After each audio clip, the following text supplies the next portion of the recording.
Hi. Hi. இன்னைக்கு வந்து பேசுறதுக்கு நிறைய இருக்கு. ஏன்னா நான் வந்துட்டு பேஜா ஒரு வீக்கெண்ட் எபிசோடுக்கு எவ்வளவு எழுதுவோமோ அந்த அளவுக்கு நான் எழுதி வச்சிருக்கேன். அதுக்கு முன்னாடி வந்துட்டு எல்லாரும் லைக் பண்ணி அப்புறம் சப்ஸ்கிரைப் பண்ணிட்டு வீடியோ பாருங்க. நீங்க சப்ஸ்கிரைபர் சொல்லியிருக்காங்க, அதனால நாங்க சொல்றோம். ஃப்ரெண்ட்ஸ்ங்களுக்கும் ஷேர் பண்ணுங்க. அதோட நம்ம வீடியோ யாருக்கு பிக் பாஸ் இன்ட்ரெஸ்ட் இருக்கோ அவங்களுக்கு ஷேர் பண்ணுங்க. தேவையில்லாததுக்கு ஷேர் பண்ணி அப்புறம் திட்டு வாங்கிக்காதீங்க. சரி, அதனால நம்ம வந்து வீடியோக்குள்ள போயிடலாம். ஸோ ஃபர்ஸ்ட் வந்து இன்னைக்கு காலையில நாங்க பேசின வீடியோல வந்து இந்த ஆதிரியோட கேப்டன்சி டாஸ்க் இதெல்லாம் பத்தி நாங்க பேசிட்டோம். ஸோ அது ஒரு ஒன் பார்ட் ஆஃப் த இது வந்து முடிஞ்சிருச்சு அங்கேயே. மீதி வந்து சில விஷயங்கள் இன்னைக்கு நாள் பூரா நடந்தது. அதெல்லாம் ஒரு பொட்டாவே வந்து நம்ம பிக் பாஸ் மதிக்காம போடவே இல்லை. அந்த விஷயங்கள்லாம் அவர் என்ன கண்டென்ட் காட்டணும்னு தெரியாம முழிப்பாரு. இப்ப எக்கச்சக்க கண்டென்ட் இருக்கிறதுனால எதை போடுறதுனே தெரியாம அவங்க அந்த அளவுக்கு வந்து பயங்கரமா நம்ம கண்டெஸ்டன்ட்ஸ் வந்து இப்போ பண்ணிட்டு இருக்காங்க. Full credit goes to wild card contestants. So first வந்து மாற்று கருத்தே இல்ல. பிளஸ் நம்ம பார்வதி இல்லாம ஓகே. ஸோ நிறைய பேர் கமெண்ட் செக்ஷன்ல சொன்ன ஒரு விஷயம் அரோராவோட ட்ரெஸ். அதை நாங்கள் போன வீடியோல சொல்லணும்னு நினைச்சிட்டு மறந்துட்டோம். அவ்வளோ ஒரு என்ன சொல்றது, ஒரு எவ்வளோ வந்து அவங்க ஜாப் மேல ஒரு பேஷன் இருந்துச்சுன்னா வந்து அவங்க சப்ஸ்கிரைபர்ஸ் வந்து காசை கட்டிட்டு கம்முன்னு இருக்கக்கூடாது அப்படின்றதுக்காக அவங்களோட ஜாபை ரொம்ப சீரியஸா எடுத்து அவங்க பண்ணிட்டு இருக்காங்க. Very very great of her. சீரியஸாவே ஒரு வேற ஒரு ஷோக்கு வந்திருந்தாலும் இது இல்லடா எனக்குன்னு வந்து மக்கள் காத்துட்டு இருக்காங்க அரோராடா அப்படின்னு வந்து அவங்க அந்த வர்க் வந்து ரொம்ப நல்லா பண்ணிட்டு இருக்காங்க. அது மாத்திட்டாங்க. என்ன ஆச்சுன்னு தெரியல. வினுக்குட்டி வந்து கிண்டல் பண்ணிட்டு இருந்தாரு. வினுக்குட்டி வந்து ஒரு டைலாக் சொன்னாரு. இந்த மாதிரி ஒரு இத சினிமால எல்லாம் வந்து ஹீரோயின்ஸ் வந்துட்டு தாவடி போடாம இப்படி இருக்கும்போது ஹீரோ உடனே ஒரு சட்டையை கைட்டு எடுத்துட்டு போயிட்டு அவங்க போர்த்தி விடுவாங்க, பறந்து போயிடும். இல்ல அது மாதிரி இல்லன்ற போட்டுட்டு இப்படி வரும்போது அவங்களுக்கு திடீர்னு காத்துல பறந்து போயிடும். அப்ப வந்து ஹீரோ வந்து ஒரு சட்டையை அவுத்து கொடுப்பாரு. அந்த மாதிரி இப்படியே சுத்திக்கிட்டு இருக்குது அப்படின்னு வந்து சொன்னாரு. நான் கூட தாவணி போட போகுதுன்னு நினைச்சேன், போடாம சுத்தி நிக்குது அப்படின்னாரு. ஈவன் நான் கூட அதை நினைச்சேன். அவங்க வந்து ட்ரெடிஷனல் ட்ரெஸ் போடுறாங்க. உண்மையில சூப்பரா இருந்தது. அந்த பாவாடையும் ஜாக்கெட்டும் அழகா இருந்தது. அது மேல ஒரு தாவணி போட்டு இருந்திருக்கலாம், ஒரு ரெட் கலர் தாவணி சூப்பரா இருந்திருப்பாங்க. பட் அவங்களோட ஜாபை அவங்க சாட்டிஸ்ஃபை பண்ணணும், அவங்களோட சப்ஸ்கிரைபர்ஸை சாட்டிஸ்ஃபை பண்ணணும். அவங்களுக்கு மத்தவங்கள பத்திலாம் கவலை கிடையாது. சோ கொஞ்ச நேரம் இருந்துட்டு அப்புறம் எடுத்துட்டாங்க. அப்புறமா வந்து யாரோ ஒருத்தர் வந்து ஒரு லெட்டர் எழுதியிருக்காங்க சாண்ட்ராக்கு. அதுல வந்து அவங்களுக்கு தலையில பேன் இருக்கு, அவங்க எப்ப பாரு சொரிஞ்சுக்கிட்டே இருக்காங்க, இதுக்கு வந்து ஒரு ட்ரீட்மெண்ட் எடுங்கன்னு சொல்லியிருக்காங்க. நம்ம எல்லாருக்குமே வந்து ஒரு சில விஷயங்கள் பார்க்கும்போது ரொம்ப டிஸ்கஸ்டிங்கா ஃபீல் ஆகுது. ஒன்று அவங்க வந்து அந்த ஹேரை வந்து அந்த ஷேவ் பண்ணுறதை வந்து பெட்ரூம்லேயே பண்ணுறதா இருக்கட்டும், அது ஒரு டாபிக் ஆஃப் டிஸ்கஷனும் ஆச்சுங்க. அதே மாதிரி வந்து இவங்க பார்வதி வந்துட்டு ட்ரெஸ்ஸை ஊற வச்சுட்டு வர்றதோ இல்லை அவங்களோட இது அண்டர்வேர் எல்லாரையும் வந்துட்டு துவச்சிட்டு அந்த தண்ணி எடுத்து வாஷ் பேசின்ல ஊத்துனதா இருக்கட்டும், இல்ல நம்ம திவாகர் ஏதாவது ஒரு லேடிஸ்லாம் ஏதாவது போயிட்டு இருக்காங்கன்னா உடனே வந்துட்டு சட்டை கிட்டலாம் ஊத்துட்டு உடனே உள்ள ஓடுறதா இருக்கட்டும், இல்ல இப்ப சாண்ட்ரா வந்து தலையை சொரிஞ்சுக்கிட்டே இருக்கிறதா இருக்கட்டும், ஆதிரி எஃப்ஜேவும் குளிக்கலன்றது ஒரு பக்கம் இருக்கட்டும், அந்த ட்ரெஸ்ஸை மாத்தாம இருக்கிறதா எரிச்சலா இருக்கும். ஒரே ட்ரெஸ்ஸையே வந்து ஒரு மாசமா ஒரு மாசம் ரொம்ப எக்ஸாஜரேஷன், நிறைய பேர் ஒரு மாசம் எல்லாம் சொன்னாங்க. கிட்டத்தட்ட ஒரு வாரம் ஒரு அந்த வீக்கெண்ட் வர்ற வரைக்கும் ஒரே ட்ரெஸ்ஸையே போட்டுக்கிட்டு வந்து இருக்கும் போதெல்லாம் வந்து நமக்கு ரொம்ப டிஸ்கஸ்டிங்கா ஃபீல் ஆகும். இதெல்லாம் பட் நம்ம பேச மாட்டோம். இங்க நம்ம டிஸ்கஷன் பண்ணா கூட ஒரு நாகரிகம் கருதி அவங்களை நம்ம வந்து இதை சொல்ல மாட்டோம், which looks very indecentன்றதுனால. ஏன்னா அது ஒரு உலகம் ஃபுல்லா பாக்குற ஷோ. அவங்கள இந்த லெவல்ல அவங்களுக்கு ஒரு சிலதெல்லாம் இருக்கதான் செய்யும், ஒன்றும் பண்ண முடியாது. நம்ம முன்னாடி கூட ஜனனி இருந்தாங்க. ஆமா, அவங்க அப்படிதான் இருப்பாங்க. அது ஒரு பெரிய இஷ்யூ. ஆனா உள்ள இருக்கவங்க யாரும் ஆக்கல. பட் வெளியில ஆகதான் செய்யுங்க, அது வேற எதுவும் பண்ண. பட் உள்ள மூஞ்சிக்கு நேரா பார்த்து அதை சொல்றதுன்றது ஒண்ணு இருக்கு. இந்த மொட்டைக்கட்டாசியில அவங்க அந்த இது சொல்லிருக்கும் போது பார்வதி சொன்னாங்க, இது யார் எழுதியிருந்தாலுமே டிஸ்கஸ்டிங். ஏன்னா இது யாருக்கு இருக்கோ இல்லன்றதே தெரியாது. ஆக்சுவலா அது யாருன்றதை காட்டாம சேனல் காப்பாத்திட்டாங்க. இல்ல ஒரு பேர் மேல டவுட் இருக்கு. அது வினோத் அவரை பண்ணிருப்பாரோன்னு எனக்கு தோணுது. இல்ல சாண்ட்ராக்கு யார் லெட்டர் எழுதினாங்க அப்படின்றத வச்சு பார்த்தா கூட நிறைய பேர் சாண்ட்ராக்குல எழுதிருப்பாங்க இல்லையா. அதுல வினோத் இருக்காரான்னு பாரு. அமித் அதை பண்ண அவ்வளவு இன்டீசன்ட் கிடையாது எனக்கு தெரிஞ்சு. அவர் வினோத் ஏன் சொன்னா திவ்யா மட்டும்தான் நம்மளுக்கு காமிச்சிருக்காங்க. சொல்லு அவர் ஏன் வினோத்ன்றதுனால இன்னைக்கு வந்து பார்வதி சொல்லிட்டு இருக்கும்போது அவர் வேணும்னு இந்த பக்கம் இப்படி திரும்பி அப்படி திரும்பினாரு. அது ஒரு மாதிரி அதாவது அந்த அந்த இதை வந்து அவர்தான் எதையுமே பொறுத்துக்க முடியாதுல்ல, நான் தான் அப்படின்ற காட்டுற மாதிரி இருந்தது. யாருமே சாண்ட்ரா அதனால இருக்கலாம், இல்ல எஃப்ஜேவா இருக்கலாம். உங்க ரெண்டு பேர் தான் வந்து சாண்ட்ராவை மீன் பண்ணி எழுதுனவங்க. ஏன்னா எஃப்ஜே வந்து சொன்னாரு. ஒரு விஷயம் தான். அண்ட் அவங்களுக்கு 2 குட்டி பசங்க இருக்காங்கன்றப்போ பேன்ன்றது ரொம்ப ஈஸியா வரக்கூடிய விஷயம் தான். பட் நீங்க ஒரு ஷோக்கு வரீங்க, எனக்கு தெரிஞ்சு அவங்க ட்ரீட்மெண்ட்டே எடுத்திருப்பாங்கன்னு நினைக்கிறேன். அது எடுத்துட்டு அவங்களுக்கு அந்த ஆயில் அப்ளை பண்றதுக்கு ஆயிலோ அவங்க மெடிசின்ஸ் கேட்டிருக்காங்க பட் இன்னும் பிக் பாஸ் கொடுக்க மாட்டாங்கன்னு சொன்னாங்க. அது எவ்வளவு அவஸ்தையா இருக்கும். நம்ம பாக்குறவங்களுக்கு டிஸ்கஸ்டிங்கா இருக்கிறது விடுங்க, அவங்களுக்கு எவ்வளவு அவஸ்தையா இருக்கும். அது நீங்க காட்டும் போதெல்லாம் அவங்க சொல்லிடுறாங்க அப்படின்றதே நம்ம பாக்குறோம். இன்னொரு ஆங்கிள் நான் சொல்றேன், அது வந்து எவ்வளவு வலி இருக்கும். கரெக்ட். அது அவங்களுக்கு கை போகும்போதெல்லாம் கான்சியஸ்னஸ்ல தோணும்ல, நம்மள இத்தனை வீடியோ பாக்குது, யாரு என்ன சொல்லுவாங்க அப்படின்றது அவங்களுக்கு ஒரு மாதிரி சப்கான்சியஸாவே அது தோணிட்டே இருக்கும். But unavoidable. எனிவேஸ் இது ஒரு டிஸ்கஸ்டிங்கான விஷயம் தான். அத வந்து இவங்க பயங்கரமான ட்ரீட்மெண்ட் எடுத்துட்டு வந்திருக்கணும். என்ன பொறுத்த வரைக்கும் ஸ்பாலாம் போய் நல்லா ஃபுல்லா அத வந்து கிளியர் அவுட் பண்ணிட்டு வந்திருக்கணும். இது நீங்க வேற யார குறை சொல்லியும் ஒண்ணும் ஆகாது.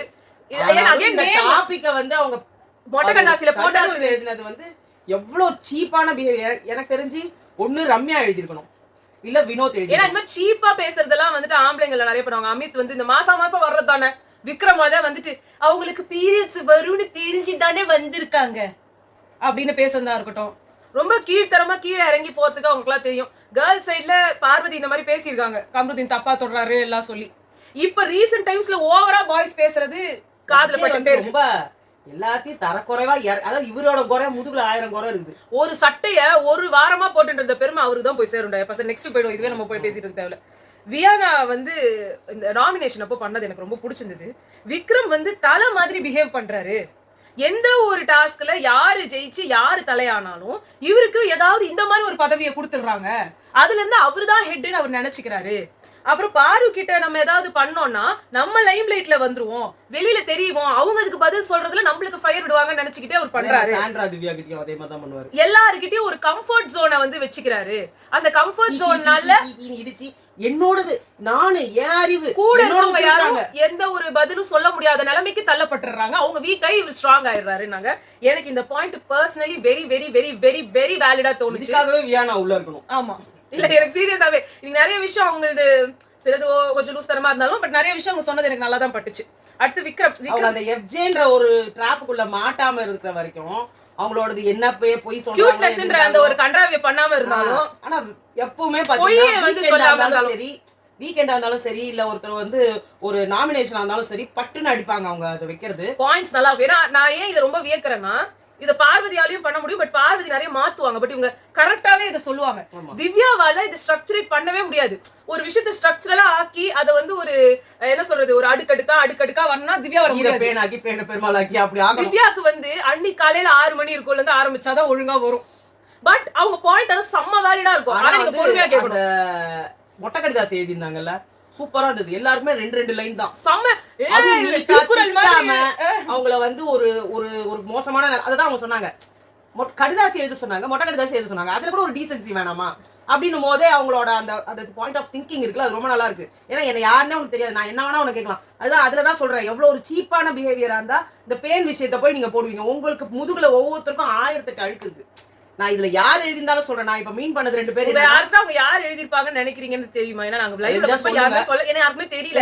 அது ஏன்னா சாட்டர்டே எபிசோட் அப்படியே சண்டே எபிசோட் வந்து நெக்ஸ்ட் வந்து விக்ரம் வந்து சொல்லியிருந்தாரு, பிரஜன் வந்து கேம் எப்படின்னா அவர் சைலண்டா வந்து இருந்துட்டு கேம்ல எல்லாத்துக்கூடயும் நல்லா மிங்கிள் ஆயிட்டு கடைசியா வந்து ஆப்பு வைக்கிறாரு. என் உழைப்ப சொரண்டி ஊதியம் இல்லாம பண்ணிட்டாரு. அதாவது எனக்கு பெஸ்ட் பெர்ஃபார்மர் எப்பயுமே கொடுத்தது இல்லை, ஆனா என் ஐடியா எல்லாத்தையும் கேட்டுக்கிட்டு அதை அப்படியே வழி நடத்துவாரு அப்படின்னாரு. இவருக்கு மெயின் ப்ராப்ளம் என்னன்னா, அப்படி உங்களுக்கு பிரச்சனை இருந்ததுன்னா நீங்க அவங்க கிட்ட சொல்லியே இருக்க கூடாது எந்த ஒரு ஐடியாவும். உங்க ஐடியாலாம் என்னவா இருக்க போகுது, ஸ்கிட்டு போடலாம் கேம் ஆடலாம், ஸ்கிட்டு போடலாம் கேம் ஆடலாம். இங்க கூட ஒருத்தர் போட்டுருந்தாரு உங்களுக்கு வந்து விக்ரம பிடிக்காதுன்னு சொல்லிட்டு. யாரையுமே எங்களுக்கு பர்சனலா யாரையுமே தெரிய போதில்லை, அவங்க பிடிக்காது. ரெண்டாவது ஆக்சுவலா ஃபர்ஸ்ட் வீடியோஸ்ல பார்த்தா ஷாஸ் வேற கூட சொல்லியிருப்பாரு, நாங்க விக்ரம்க்கு முட்டு கொடுத்தோன்னு. லிட்டரலா நான் அவரோட பெரிய ஃபேனா இருந்தேன். ஸ்டார்டிங்ல எனக்கு தெரியும் ஒரு காமெடி முதல்ல இருந்தே பிடிக்காது. இப்ப வந்து ஒரு கீழ்த்தரமான ஒரு நிலைமையில ஒருத்தர் உள்ள தள்ளுறாரு. இப்ப நாங்க திருப்பி ஏன் சொல்றோம்னா, அமித்துக்கு கெட்ட பேர் கிடைச்சது. அவர் ஒரு தடவை தான் சொல்லியிருப்பாரு. ஆனா இவர் பாத்தீங்கன்னா ஒவ்வொருத்தருக்கிட்டையுமே ரெஜிஸ்டர் பண்ணாரு. எல்லாருக்கும் தான் மாசம் இந்த பிரச்சனை வரும் அப்படின்னு அமித் கிட்ட சொன்னாரு. அவர் சொன்னதை வச்சுதான் அமித் திருப்பி அதை வந்து ரொம்ப கோவமா, ஏன்னா அவங்க மேல அந்த கோவத்தை எப்படி காட்டுறதுன்னு தெரியாம அதை சொல்லிட்டாரு. அவர் ஒரு தடவை தான் சொன்னாரு. ஆனா ஒரு தடவை சொன்னவருக்கு நீங்க அவ்வளவு கேள்வி கேக்குறீங்க. ஒவ்வொருத்தருக்கிட்டையும் போய் சொன்னாரு. எஃப்ஜே கிட்ட போய் சொன்னாரு, சபரி கிட்ட போய் சொன்னாரு, அங்க வந்து யாரோ சுபிக்ஷா கிட்டயோ யார்கிட்டயோ கூட ஒரு வாட்டி சொன்னாரு. இவ்வளவு பேர்கிட்டயும் சொன்னவரை வந்து எஸ்கேப் பண்ணி விட்டுறாங்க. நாங்க பேசுறது விக்ரம் இல்ல, நாங்க பேசுறது பிக் பாஸ் ஷோவை. ஏன் அவருக்கு நீங்க எங்களை சொல்றீங்களா, அவருக்கே இவங்க எல்லாம் முட்டு கொடுத்துட்டு இருக்காங்க. ஒரு அர்த்தமே இல்லாத ஒரு அறிவே கம்மியா இருக்கிற, அதாவது அவரோட நாலேஜ் வந்து இவ்வளவுதான். ஆனா அவரோட இவ்வளவு பெருசா அந்த சில எப்படி தெரியுமா கொண்டு வரீங்க, பெரிய அந்த காலத்து லெஜண்ட் நாகேஷ் மாதிரியும் அந்த காலத்து அவர் காமெடியில அப்படி, அவர் அறிவுனா அப்படி அறிவு. அவர் என்னங்க பண்றாரு, ஒரு ஸ்கிரிப்ட் போட்டா கூட அது திருப்பி அதுல ஒரு லவ் மேட்டர் தான் இருக்கும். கேவலமா இருக்கும் அவரோட ஸ்கிரிப்ட். அப்படி இல்லையா, நான் கீழே இருக்கிற டிஷ்யூ பேப்பரா இருக்கிறேன், பிக் பாஸ் குழந்தையா இருக்கிறேன், அங்க இருக்கிற குப்பை தொட்டியா இருக்கிறேன், இங்க இருக்கிற மாப்பா இருக்கிறேன், இங்க இருக்கிற கரண்டியா இருக்கிறேன். பிக் பாஸ்க்கு எவ்வளவுதான் ஒரு மனுஷன் விட்டு கொடுப்பான். விக்ரம் வந்து அடுத்த நாமினேஷன் திவ்யாவுக்கு சொல்லும்போது, திவ்யா கிட்ட ஸ்டஃபே இல்ல, நானும் ஏதேதோ பண்ணி கிரியேட்டிவிட்டி இல்ல, ஏதாவது பண்ணி ஏதாவது அவங்க கிட்ட இருந்து வந்துருமான்னு பார்த்தேன். ஆனா ஒரு இந்த ஷோக்காக ஒரு வேல்யூ கூட அவங்களால ஆட் பண்ண முடியலன்னாரு. இவர் ஸ்கிரிப்ட தவிர்த்து வேற என்ன வந்து பண்ணாருன்றதே எனக்கு புரியல. அப்படி என்ன உழைப்ப போட்டு எனக்கெல்லாம் பிக் பாஸ் கோயில் மாதிரி என்னங்க இப்ப சொல்ல வரீங்க, எங்களுக்கு புரியல. அங்க எங்கன்னா உங்களை என்ன தத்தெடுத்துக்கு போறாரா பிக் பாஸ்? அடுத்தது திவ்யா வந்து ஒண்ணு சொன்னாங்க, கம்ருதீனுக்கு வந்து கெட்ட கெட்ட வார்த்தைகள்ல ஒருத்தர் ஹர்ட் பண்றதுன்றது ஒரு பக்கம் இருந்தாலும் அவருக்கு மைக்கு போட மாட்டாரு, லிவிங் ரூம்க்கு கடைசியா தான் வராரு, நக்கலா பேசுறாரு. இப்படி இருக்கிற ஒரு மனுஷன் எப்படி வந்து ஒரு மத்தவங்க கிட்ட இருந்து என்ன எக்ஸ்பெக்ட் பண்றாருன்னு எனக்கு தெரியல, என்கிட்ட அவர் நடந்துக்கிறது எனக்கு சுத்தமா பிடிக்கலன்னு சொல்லி அவங்க சொல்லி. லிவிங் ரூம்ல மட்டும் இல்ல, சாரோட ஒவ்வொரு எபிசோட்லயும் பாத்தீங்கன்னா அரோராவும் அவங்க காணாம போயிடுவாங்க. அது சார் பக்கத்து வீட்டுக்கு போயிருந்தேன் சார், எதிர்த்த கடையில போயிட்டு டீ வாங்கி குடிச்சிட்டு வந்தேன் சார். சரி நீங்க இப்பதான் சார் வந்தேன், அதையும் அவர் ஒண்ணுமே கேட்க மாட்டாரு. அதே மாதிரி அம்முருக்கு ஒரு சிரிப்பு தான். வினோத்துக்கு வந்து சொன்னாங்க, யாரு என்ன எப்போ எங்க பேசுறாங்கன்றதே தெரியாம அப்படியே போற போக்குல பேச்செல்லாம் காதுல வாங்கிக்கிட்டு அதை எடுத்துட்டு போய் வேற எங்கன்னா போய் கொளுத்தி போட்டு அதை வேற யாருன்னா ஒருத்தர் வேற மாதிரி எடுத்து வேற மாதிரி வீக்கெண்ட்ல கூட வந்து பேசியிருக்காங்க. நான் சுபிக்ஷாவை பத்தி எதுவுமே சொல்லல, ஆனா நான் சுபிக்ஷாவை பத்தி பேசினதா இவரா நினைச்சுக்கிட்டு எடுத்துட்டு போய் அதை வீக்கெண்ட்ல கூட பேசினாரு. சோ ஒரு விஷயம் என்ன நடக்குதுன்னே தெரியாம கொளுத்தி போடுற வேலையை வந்து ரொம்ப நல்லா பண்றாருன்றத ரத்தின சுருக்கமா சொல்லணும்னா இப்படிதான் வந்து சொல்லணும். அதாவது வினோத்துக்கு வந்து பேசிக் டீசன்சி இல்ல ஒரு பேசிக்கா ஒரு டீசென்டான ஒரு மனுஷன் எப்படி இருக்கணுமோ அதோட எந்த ஒரு குவாலிட்டிஸும் அவருக்கு கிடையாது. கீழ்த்தரமான புத்தி மட்டுமே. பெண்களை பார்த்தோன்னா வந்து செக்ஸி அது இதுன்னு ரொம்ப அசிங்கமான வார்த்தைகளை பயன்படுத்தி பேசுறது, அப்புறம் வந்து லவ்வர்ன்றது, அதுக்கப்புறமா வந்து கட்டி பிடிக்கிறது, ஒரு மாதிரி அசிங்கமா ட்ரீட் பண்றதெல்லாம். சாண்ட்ராவையும் திவ்யாவையும் ஏன் பிடிக்கலன்னா அவங்க யாரும் நெருங்க விட மாட்டாங்க. அவர் வந்து அந்த கட்டி பிடிக்கிறது வந்து இல்ல மேல இருந்து கீழே பாக்குறது இதெல்லாம் வந்து இங்க இருக்கவங்களுக்கு எல்லாம் அது பழகி போச்சு. ஈவன் கனி ஒன்னும் சொல்றது இல்லையே தவிர அவர் நான் பாக்குறதெல்லாம் ஒரு மாதிரி தான் பாக்குறாரு. இவர் திவாகரும் சரி இவங்களும் சரி. ஆனா வந்து அவரால் அவங்கள சொல்ல முடியல. மத்த எல்லாரையும் அவர் வந்து டச் பண்றது, அவருக்கு எப்படி எப்படி தோணுதோ அதெல்லாம் வந்து பண்றது. ஒரு லவ்வரை பாக்குற மாதிரி பாக்குறேன் அப்படின்னு அடியே வாடி வந்து நில்லுடின்றாரு ரம்யாவை. அவனா உங்க வீட்டு என்ன சொல்றது, அதாவது அவங்க ஆடலும் பாடலும் நிகழ்ச்சியில கீழே இருக்கிற அந்த தரங்கெட்ட ஆட்களில் ஒருவராக இருக்க வேண்டியவர் இவர் இங்க வந்துட்டாரு. அப்படி இருந்தவரா தான் இருப்பாரு, இருந்தவரா கூட இருக்கலாம். அப்புறமா வந்து ஆதிரி வந்து நாமினேஷன் பண்ணும்போது சொன்னாங்க, இது மென் கார்டுன்னு ஒண்ணு இல்ல, ஆனா எஃப்ஜே அந்த மென் கார்டுன்ற ஒரு விஷயத்தையும் விக்டிம் கார்டுன்ற ஒரு விஷயத்தையும் யூஸ் பண்ணி தான் நல்லவருன்ற மாதிரி மத்த பெண்கள் கிட்ட இருந்தெல்லாம் நடந்துகிட்டு ப்ரொஜெக்ஷன் வந்து வெளியில பண்றாரு. அதனால வெளியில இருக்கிறவர்கள் இத வந்து இவர் பாவம் அப்படின்ற இத கார்டு எடுத்துக்காங்க நம்மளே நினைச்சோம். ஆமா, நாங்களே ஒரு சமயம் அந்த மாதிரி பேசி, நான் ஒரு ஆம்பளை, நான் வந்துட்டு ஆம்பளை வீட்டுல ரேப்பருங்களுக்கு எல்லாருக்குமே கெட்ட பேர் தான் இருந்திருக்குது, அதுக்கு காரணம் உங்களை மாதிரி பெண்கள் தான் அப்படிங்கிற மாதிரி அவர் சொல்லிட்டு அப்படியே கதையை திருப்பி போட்டு நீ படிச்சிருக்க, நான் படிக்கவே இல்ல. இப்போ ஒரே அரோரா கூட வந்து போயிட்டு இருக்காங்க. நல்ல வேளை திவ்யா வந்து 2 பேரும் பிரிங்கடா அப்படின்னு ஒரு தடவை ட்ரை பண்ணாரு. ஒரு தடவை ஆமா திவ்யா சாண்ட்ரா சொன்னாங்க வாண்டட் ட்ரை பண்றான் அவன் எஃப்ஜே இந்த மாதிரி போடுறதுக்குனா என்கிட்ட எல்லாம் வச்சுக்கவே முடியாது அவனாலலாம் அப்படின்னாங்க. அந்த இவங்க திவ்யா கூட ஒரு சாரி வினோத் ஒரு வாட்டி வந்து வியானாவும் எஃப்ஜேவும் இருக்கும்போது இப்படி தள்ளி விட்டாரு. அது ஏன்னா அவருக்கு வந்து அவரு தான் இருக்கணும், அவரை மாதிரி ஒரு கேரக்டர் உள்ள இன்னொருத்தங்களை பார்த்தா அவருக்கு அப்படியே பொங்கும். ஆமா, அரோரா வந்துட்டு சொன்னாங்க, திவ்யா வந்து ரொம்ப ஈஸி கோயிங்கா இருக்க மாட்டாங்க, கிரிட்டிசிசம்ஸ் எல்லாம் வந்து சரியா எடுத்துக்கவே மாட்டாங்க. இப்ப எனக்குலாம் ஒரு பிரச்சனை வந்துச்சுன்னா நான் அதை வந்து ரொம்ப மைண்ட்ல ஏத்திக்க மாட்டேன், ஒரு கட்டத்துக்கு மேல நான் ஈஸி கோயிங்கா போயிடுறேன். ஆனா அவங்க ஒருத்தர் மேல ஒரு விஷயத்த வச்சுட்டாங்க, அது கடைசி வரைக்கும் கேரி பண்ணிக்கிட்டே இருக்காங்க பேகேஜ் அப்படின்னாங்க. கண்டிப்பா உங்களை மாதிரி இருக்க முடியாது அரோரா. நீங்க வந்து ஃபர்ஸ்ட் வந்து நான் இன்னசென்ட், நான் எனக்கு யார் மேலயுமே வெஞ்சன்ஸ் வச்சுக்க முடியாதுன்னு சொல்லிட்டு கொஞ்ச நாள் கழிச்சு ஒருத்தர் மேல இருக்கிற வெஞ்சன்ஸே இருக்கிற வெஞ்சன்ஸ் என்னன்னு சொல்றது. அதனால ஓபன் நாமினேஷன்ல சொன்னாங்க அவங்க, ஓபன் நாமினேஷன்ல வியானாவை போய் போடுறி அவளை போடுறின்னு சொன்னாங்க. அதுக்கோசரம் இன்னைக்கு அது என்னைக்கோ முடிஞ்சு போன ஒரு கதை. அவங்க இப்ப பேசிட்டு இருக்காங்க, உங்களை தப்பா பேசுனாங்க, அது கரெக்ட். அதுக்கு நீங்க வந்து வெஞ்சன்ஸ் வச்சுக்கிறது அந்த நாமினேஷனை மட்டும் நான் ஒத்துக்க மாட்டீங்க. ஆபாச குறியீடுக்கு சொல்லுங்க 100% ஸ்டாண்ட் வித். அப்புறம் உங்களுக்கு தண்டமான ஒரு விஷயம் வெஞ்சன்ஸே எனக்கு கிடையாது, நான் இன்னசென்ட், நான் ஸ்வீட். எனக்கு யாராவது ஆபாச குறியீடு பாரு பேசுனது 100% ராங். ஒண்ணுமே இல்லாத விஷயத்தை அவ்வளவு பெருசா போட்டு. ஆனா இந்த நாமினேஷன் அவங்க சொன்னது ஓபன் நாமினேஷன், எல்லாரும் நாமினேட் ஆகணும்ன்ற நல்ல எண்ணத்துல தான் பண்ணாங்க. அப்பதான் ஓபன் நாமினேஷன்ல கூட எல்லாருமே நாமினேட் ஆனா அவுட் ஆயிட்டாங்க. அது நம்ம எங்களாலயும் ஒத்துக்க முடியல. நீங்க ஒத்துக்கல, உங்களுக்கு யாரும் இல்ல. ஆமா, வினோத் வந்து இதாயிட்டாரு. நெக்ஸ்ட் வந்து கமருதீன் சொன்னாங்க, திவ்யாவுக்கு வந்து பொறுமையே இல்ல. திவ்யாவும் சாண்ட்ராவும் எந்த ஒரு டேலண்ட்டையும் ஷோகேஸ் பண்ணவே மாட்டேங்கிறாங்க. பாவீங்களா, அத போய் நீ சொல்ற பாரு பொறுமையே இல்லன்ட்டு. உனக்கு ஒண்ணும் இல்லாம உனக்கு அவ்வளோ பெரிய டேலண்ட் நீயா மனசுக்குள்ள நினைச்சுக்கிட்டா என்னதான் பண்றது? ஆவுனா தூக்கி அடிச்சு என்ன ஒரு அவருக்கு வரையற டேலண்ட் இருக்குது. இதோட 3 தடவை தான் காமிச்சிருக்காரு. அதாவது அவருக்கு நடிக்கிற டேலண்ட் இருக்கோ இல்லையோ வரையற டேலண்ட் இருக்கு. வரையற டேலண்ட் இருக்கு, பாடுற டேலண்ட் இருக்கு, டான்ஸ் ஆடுற ஏதோ உங்களோட இடத்தை எல்லாத்தையுமே வினோத், அமித், எஃப்ஜே எல்லாரும் எடுத்துக்கிறாங்க. அதையே உங்களால தட்டி பறிக்க முடியல. எக்ஸ்போஸ் பண்ண மாட்டாங்க. அவங்க எக்ஸ்போஸ் பண்ண மாட்டாங்க. என்னத்த எக்ஸ்போஸ் பண்ண மாட்டாங்க? ஆக்டிங் ஸ்கில்ஸ காட்டுறதுக்கு விக்ரம் எல்லா ஸ்பேஸையும் எடுத்துக்கிட்டாருன்னா நீங்களே எப்படி ஆக்டிங்க காட்ட முடியும்? அப்ப உங்க கோவம் சாண்ட்ராவோட ஃபர்ஸ்ட் டாஸ்க்லயே அவங்க எல்லாத்தையும் காட்டி முடிச்சிட்டாங்களே. ஆக்சுவலா உங்க கோவம் வினோத், அமித், எஃப்ஜே, விக்ரம் இந்த மாதிரி ஸ்பேஸ் எடுத்துக்கிறவங்க மேலதான் இருக்கணும். ஆனா அது இருக்க மாட்டேங்குது. பயம்.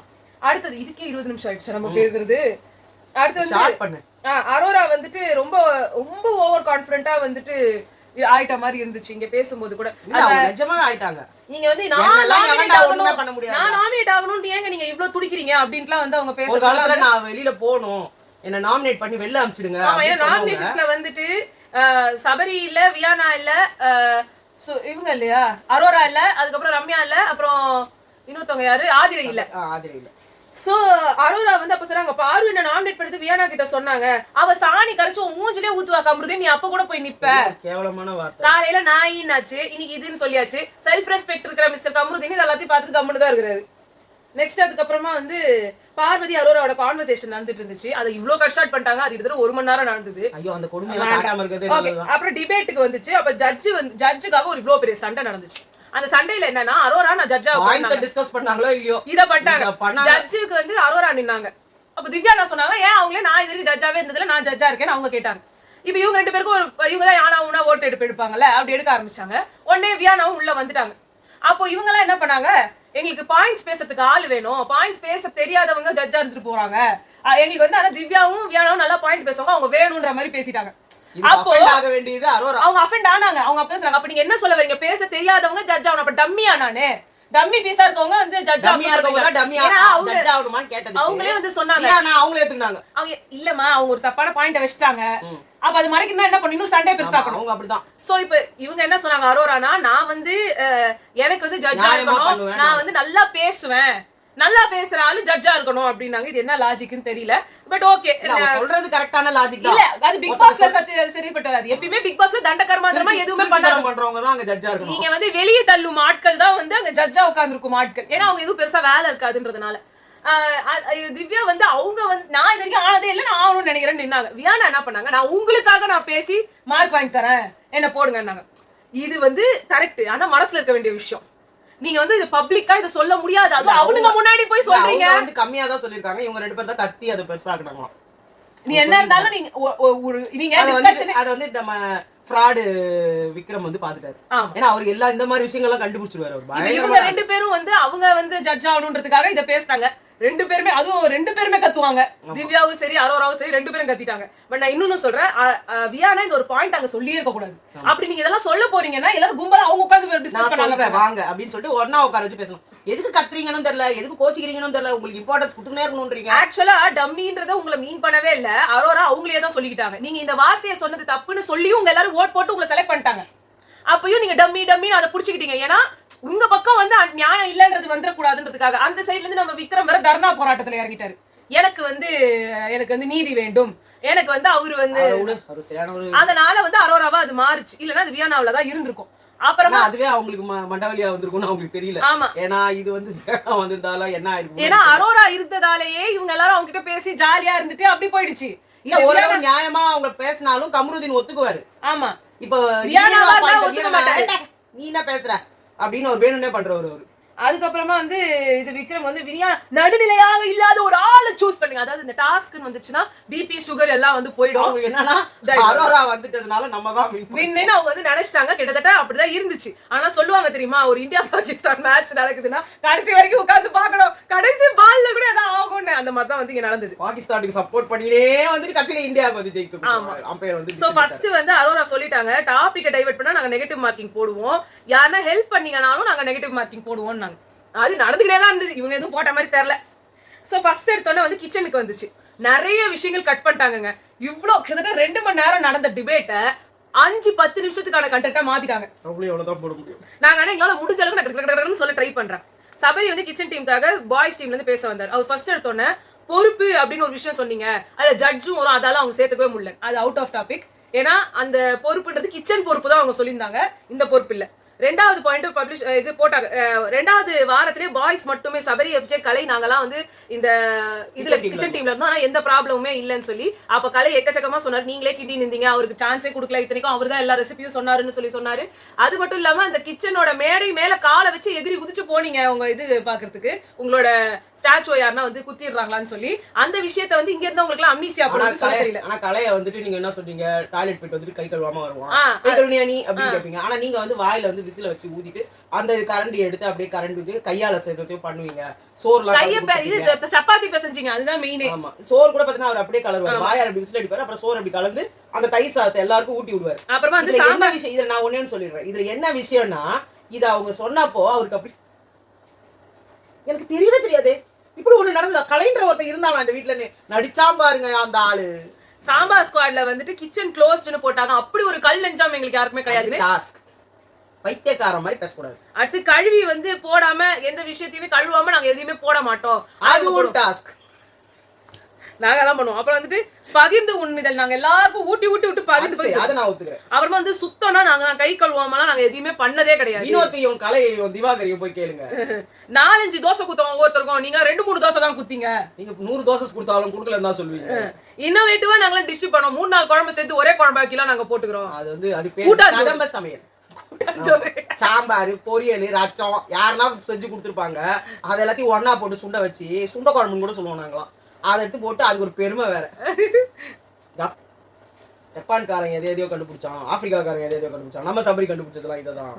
அப்புறமா வந்து குறும்படம் வர்ற அளவுக்குலாம் நாங்க சமைக்கல அப்படின்னு சொன்னோம். குறும்படம் சமைக்கணும்னா அதுக்கு ஒரு இன்னோவேட்டிவ் இருக்கணுங்க. உங்களுக்கு அது இன்னோவேட்டிவ் இருக்கு, நீங்க தான் சொன்னீங்க. ஏங்க இது வரைக்கும் இந்த மாதிரிலாம் பிபில வந்ததுங்க. சௌந்தர்யாக்கு சமையலுக்கு வந்து குக் புக்கே போடுங்கன்னு சொன்னாங்க பிபி. இதுக்குன்னு தனியா ஒரு இதுவே போட்டாங்க அவங்க.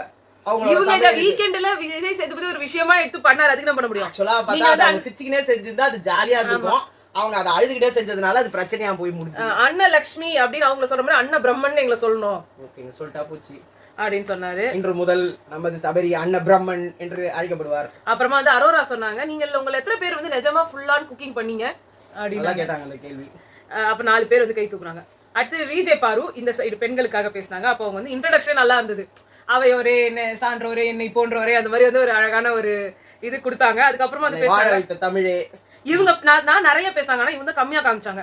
அம்மா சாப்பாடுனாலே அம்மா வந்து ஊட்டி விடுற சாப்பாடு அதான். இந்த வீட்டுல அம்மாவும் அக்காவும் இருக்கிறது கனிதான், அவங்க ஒரு பெண் தான். அது இன்னைக்கு காலையில தான் எல்லாரும் சொல்லி புகழ்ந்து இருந்தாங்க, சாப்பாடு அப்படி இருக்குது அப்படின்னு. கிராசரிஸ்ல நிறைய இருந்தா சமைக்கிறது பெரிய விஷயம் இல்ல, ஒண்ணுமே இல்லாம உப்பு சப்பு இல்லாம இருக்கும் போதே நல்லா சமைச்சு போட்டது நம்ம வியானாவும் சுபிக்ஷாவும் தான்.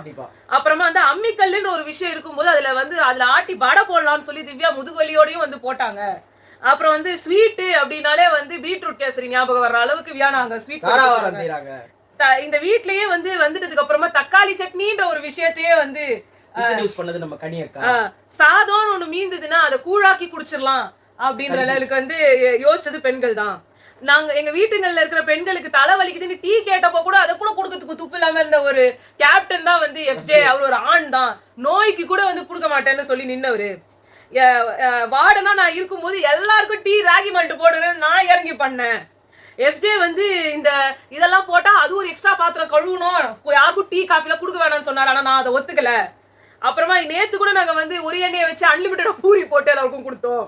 அப்புறம் வந்துட்டு வார்டன் அசிஸ்டன்ட் வார்டன் கையை வெட்டிக்கிட்டு நான் போயிட்டேன்றதுக்காக அவங்க போயிட்டதுக்கு அப்புறமா தனி பெண்ணா நின்று நான் வந்து அந்த சமையல்லாம் செஞ்சு போட்டேன். அப்புறமா இன்னைக்கு நீங்க தயிரை வழிச்சு தின்றீங்கன்னா அது உரம் ஊத்தி வச்சது கூட எங்க பெண்கள் தான் அப்படின்னு அடிக்கி கெமி கூழ் ஷேரிங் பங்கு போடுறதுல கெமி மாதிரி ஒருத்தவங்க வரவே மாட்டாங்க. ஒரே ஒரு சாக்லேட்டா இருந்தா கூட அது எத்தனை துண்டு இந்த வீட்டுல இருக்குமோ அத்தனை துண்டு போட்டு வச்சிருப்பாங்க. இது வந்து கெமி உங்களுக்கு ரொம்ப பயங்கரமான பெருமையான விஷயம். ஆமா. அப்புறம் குரூப் டிஸ்கஷன்ல வந்து சுபிக்ஷா சொன்னாங்க, கழுவுறத பத்தி அவங்க சொன்னாங்க, விசில் அடிச்சுட்டு வந்து சமைப்பீங்கன்னு கலையரசன் சொன்னாரு. எஃப்ஜே சார் பாரு பாத்ரூம்ல போயிட்டு கழுவாமலே வருவா, அது எனக்கு தெரியும். கேவலமான ஒரு விஷயம், அதை சொல்லிட்டாரு. ஆனா இவர் திருப்பி கேட்டாருன்னா அவரு இவரும் அதேதான் பண்ணுவாரு. பட் ஓகே, இவங்க மேலே தப்பு இருக்குன்றதுனால அந்த வீட்டுல எந்த ஒரு அன்ஹைஜீனிக் மேட்டர் வரும்போது பார்வோட நேம் வந்து என்ன பண்றது? அவர் வந்துட்டு சோறுலாம் நான் தான் கிண்டுனேன் அப்படின்னாரு. காய் கூட்டு தாங்க கஷ்டம், லெமன் ரைஸ் அங்க கஷ்டம் உங்க ஊர்ல. அப்புறம் பார்வதி சொன்னாங்க அப்படி பண்ணா கூட நான் வந்து சரி நான் பாத்ரூமுக்கு போயிட்டு வந்தா தப்பா இருந்தா கூட அதை நீங்க ஒரு தப்புன்னு வழி நடத்துறது கூட நீங்க இல்லையே. அப்ப சாண்ட்ரா சொன்னாங்க அதை நான் ஒரு பொறுப்பா எடுத்து நான் சொன்னேன், இதை கையை கழுவிட்டு பண்ணா அதை அப்படி பண்ணி கையை கழுவி அதை பண்ணியா இதை பண்ணியா நான் கேட்டேன். அதுக்கப்புறமா வந்து ஒரு எங்க கிட்ட இருக்கிறவங்க எல்லாம் வந்து புளிய கரைச்சி குடுறாங்கன்னா புளிய கரைச்சி தண்ணியை ஊற்றி வெறும் புளிய வந்து கொடுக்குறாங்க. பீட்ரூட் சாதத்தை பண்ணி வச்சா நீங்க தான் பீட்ரூட் சாதம் பண்ணீங்க, அது உங்க கூட இருக்கிற விக்ரமுக்கே பிடிக்கலன்னு சொல்லி முட்டை ஊத்தி கொடுங்கன்னு சொல்லி சொன்னாரு. 6 கிளாஸ் அரிசி எடுத்து போட சொன்னா அதை அப்படியே வச்சா அதுவே ஆயிடும்னு நினைச்சுன்னு இருக்கிறாங்க. 1 கிளாஸ் அரிசி தான் போட்டாங்க. 1 கிளாஸ் அரிசியை போட்டா அது 6 கிளாஸா மாறிடும். என்ன அச்சய பாத்திரமா? அப்புறமா திவ்யா வந்து சொன்னாங்க எது வந்து பண்ணாலும் வினோத் நல்லா வந்து சமைக்கும் போதெல்லாம் இதை கொடு அதை கொடு அதை பண்ணி இதை பண்ணு. இது நிறைய பேரு இது நீ வாயை மட்டும் உட்காரு தப்பா சொல்றேன்னு சொல்றீங்க, பட் இதான் உண்மை. சமைக்கிறது கூட பெரிய விஷயம் இல்ல. நல்ல வந்து டீ காஃபி ஜூஸ் மண்ணாங்கட்டி மொகரக்கட்டை எல்லாத்தையும் வந்து கேட்கறதா எரிச்சலே. அது அவரு கேட்பாரு, டீ போடுமா டீ டீ போடு அங்க வச்சு போடு. மிளகாத்தூள் நிறைய கொட்டி மிளகாத்தூள் நிறைய கொட்டி உப்பு போட்டு எனக்கு குத்துருங்க. எல்லாமே விக்ரம் வந்து விருந்தோம்பல் அப்படின்ற ஒரு விஷயம் இருக்கு. அதுல சாண்ட்ரா வந்து கிச்சன் க்ளோஸ்னு போட்டாங்க, எல்லாம் கை தட்டினாங்க. இது சபரி முன்னாடியே சொல்லிட்டாரு. அது டாஸ்க் இல்ல அதுக்குள்ள அங்க டர்ரன் பல்ல அடிச்சாங்க. அதனால ஆண்கள் வின்னு சொல்றப்ப எனக்கு செம்ம கடுப்பா இருந்துச்சுங்க. ஏன்னா சீரியஸாவே பார்வதி செம்மையா பேசினாங்க. நான் இது வந்து இதுன்னுலாம் இல்ல, அவங்களுக்கு பேச்சுதான் பயங்கரமா வரும். அது அவங்க வேற லெவல்ல பேசினாங்க. சபரியும் பேசினாரு, ஆனா நிறைய அதுக்கு அப்புறம் சொன்ன இது இருக்கு வாதம் வந்து பார்வோடுது நல்லா இல்ல, ரொம்ப நேரமா பேசுறாங்க. பாய்ஸ் எல்லாம் நல்லா ஹியூமரா அவங்க கொஞ்சம் சென்சிட்டிவா எல்லாம் பேசுறாங்க. எனக்கு பாய்ஸ் பேசுறது கண்ணீரே வந்துச்சு ஸ்டார்டிங்லயே ஆரம்பிச்சிட்டாரு. ஆமா அப்புறம் வியானா பாய்ஸ்க்கு தான் நான் மார்க் கொடுக்க போறேன்னு சொல்லிட்டாரு விக்ரம். அவர் கேட்டுட்டாருங்க, பிக் பாஸ் கேட்டுட்டாரு. ஒண்ணு ஆன்சர் சவால் கேட்டாரா? இதுல ஒண்ணு மிஸ் பண்ணிட்டாங்க, அதை நான் சொல்லணும்னு நினைச்சேன். அவங்களும் சொல்லிருப்பாங்க நினைச்சேன். திவ்யாவோட குழம்பு நல்லா இருக்குன்னு சொல்லி தானே பிக் பாஸ் கேட்டாரு. ஆமா அந்த மேட்டர் ஏன் அவங்க கொண்டே வரல? யாரும் ஞாபகமே இல்ல. நான் அது பேசும்போது அது வரும்னு நினைச்சேன், அது அப்பயும் மறந்துட்டேன் நான். இப்ப மறுபடியும் இப்ப ஞாபகம் வந்துச்சு. இவங்களோட குழம்பு நல்லா இருக்குன்றத அவர் விக்ரம் வந்து யாரையோ நல்லா இருக்குன்றீங்க, யார் யார் பேரையோ ஆசையா கூப்பிடுறீங்க, என் பேரை கூப்பிடுறீங்களா? இதுக்கு மேல என்ன கூப்பிடுறது? விக் விக் வி பூ டு அவரோட கம்பெனியை பரபல பத்தத்துக்கு தானே வந்துறாரு உள்ள. வியானா சொன்னாங்க விக்ரம் உங்களுக்கு ஃபேவர்னா உடனே எல்லாத்தையும் சொல்லணும், இல்லைன்னா நீங்க வந்து போராட்டம் பண்ணுவீங்க அப்படின்னாங்க. அப்புறம் 2வது டாபிக் ஹவுஸ் கிளீனிங். அப்ப விக்ரம் வந்து சொன்னாங்க இங்க இருக்கிற யாருமே வேலை பிடிக்கலன்னு ரிசைன் பண்ணவே இல்லை. அவர் பேசுறது அவங்களும் நரம்பு கட்டாயிடும் போல இருக்கு. இல்ல அவங்க திவாகர சொன்னாங்களே இவரே வேலையை ரிசைன் பண்ணிட்டு தானே போனாரு.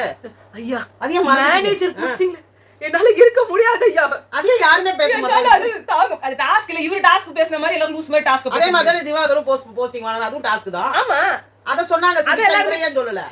அது அவங்களுக்கு கரெக்டா இருக்குது. கரெக்டா 3 மணி நேரம் கிளீன் பண்ணாங்க. நான் ஒரு சாதாரண அற்ப மானிட பதர், எனக்காக பிக் பாஸோட எல்லா ஆணைகளையும் மீறி நீங்க ஜெயிலுக்கு போகாம இங்கேயே கிளீனிங் பண்ணி இவ்வளவு ஒரு பேசினதுக்கும் அரோரா நான் ஒண்ணு கேக்குறேன்.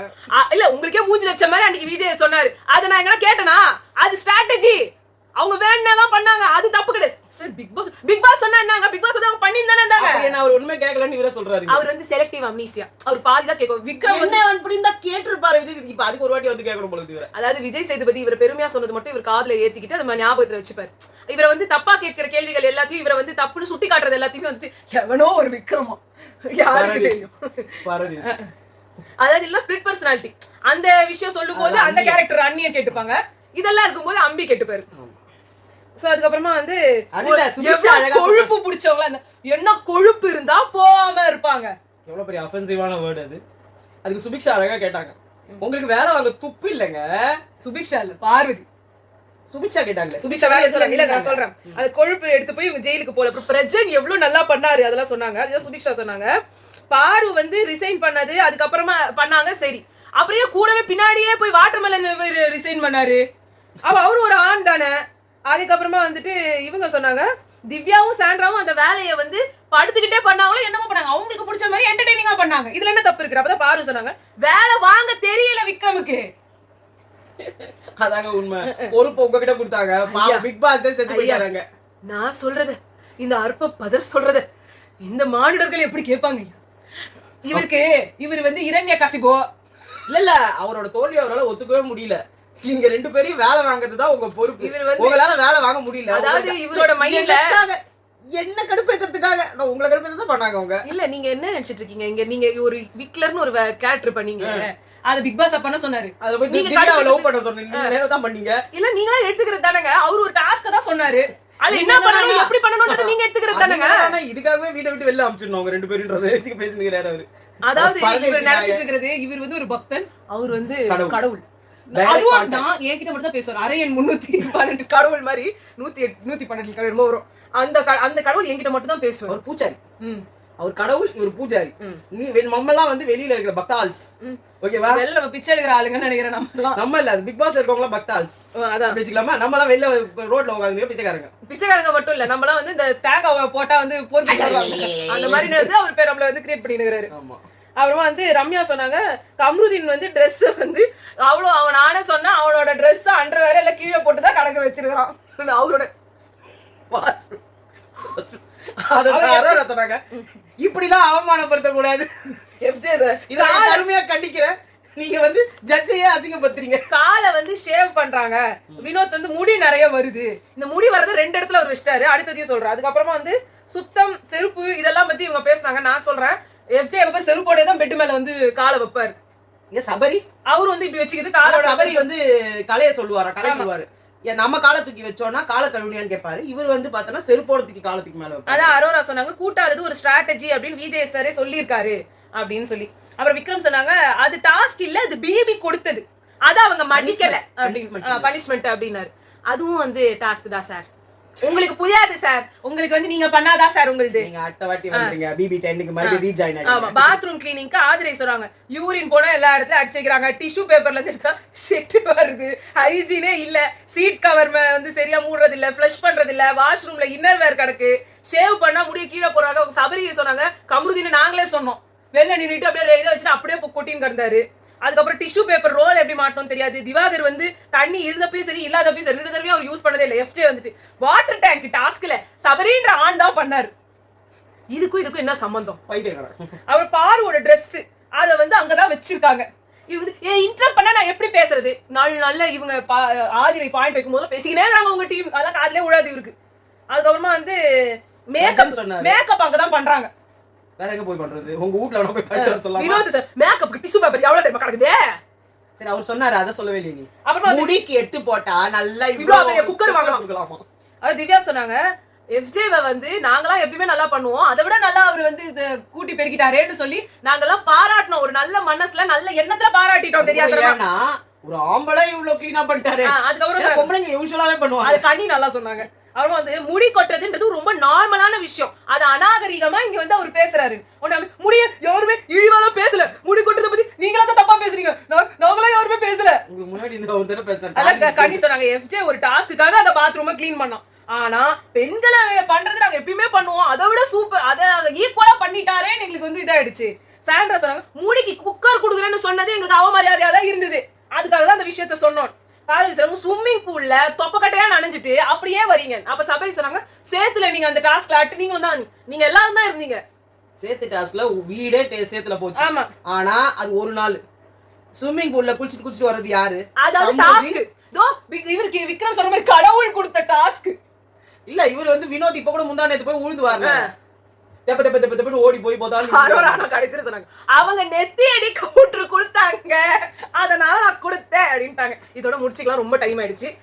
சோ சாரிங்க, பெண்கள் அணி வின் பண்ணிடுச்சு. கடைசியா இருந்த கிச்சன் டீம்லயும் சாரி கிச்சன்ல மட்டும் வந்து ஆண்கள், ஹவுஸ் கிளீனிங் பாத்ரூம் கிளீனிங் ரெண்டுத்துக்கும் பெண்கள். நான் கொஞ்சம் வேறுபடுறேன். பாத்ரூம் கிளீனிங்ல சாரி இது ஹவுஸ் கிளீனிங்ல ஒழுங்கா விக்கிற மாதிரி ஆளை விடாம சபரியே வந்து பேசியிருந்தாருன்னா அந்த டீமுக்கு தான் கிடைச்சிருக்கும். ஏன்னா ஹவுஸ் கிளீனிங் அவங்க தான் சூப்பரா பண்றாங்க. கிச்சனுக்கு வந்து பெண்கள் தான் வின் பண்ணிருக்கோம். ஏன்னா பார்வதி அவ்வளவு அழகா பேசினாங்க. பட் அரோரா என்னன்னா சின்ன மீனை பிடிச்சி பெரிய மீனை வந்து மாட்ட வச்சாங்க. கமருதீனுக்கே தெரியாம அவர் வாயில இருந்து. ஆமா ஆமா, அது வந்து ஒரு அழகா நான் சூக்கா பண்ணாங்க. அதான் வந்து இன்னைக்கு நடந்தது. பட் எனிவேஸ் ஏதாவது நடந்ததுன்னு ஒரு சந்தோஷம். உங்களை நாங்க நாளைக்கு சந்திக்கிறோம். பாய்.